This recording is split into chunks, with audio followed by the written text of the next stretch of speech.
Our second reading is John chapter 1, verses 1 to 14. In the beginning was the Word was close beside God, and the Word was God. In the beginning he was close beside God. All these things came into existence through him. Not one thing that exists came into existence without him. Life was in him, and this life was the light of the human race. The light shines in the darkness, and the darkness did not overcome it. There was a man named John who was sent from God. He came as evidence, to give evidence about the light, so that everyone might believe through him. He was not himself the light, but he came to give evidence to the light. The true light, who gives light to every human being, is coming into the world. He was in the world, and the world was made through him, and the world did not know him. He came to what was his own, and his own people did not accept him. But to anyone who did accept him, he gave the right to be God's children, yes, to anyone who believed in his name. They were not born from blood or fleshly desire, or from the intention of a man, but from God. And the Word became flesh and lived among us, and we gazed upon his glory, glory of the Father's Son, full of grace and truth. Amen. And may God bless to us this readings of God's holy word.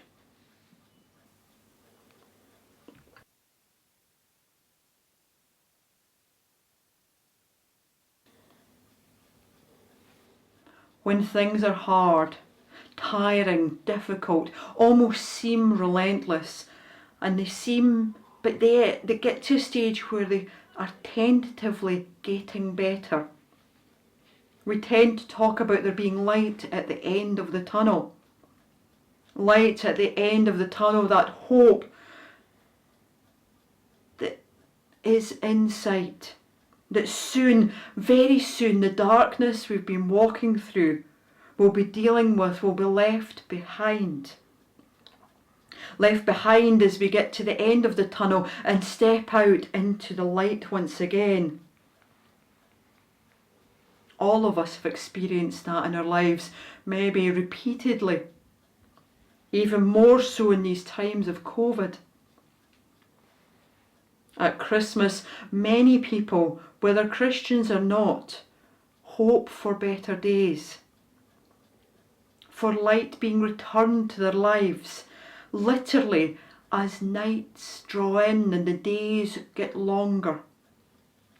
Or maybe metaphorically, they long for the light to cloak out more as the year turns from one to the next, hoping the next year will be better than the one they're soon to leave behind.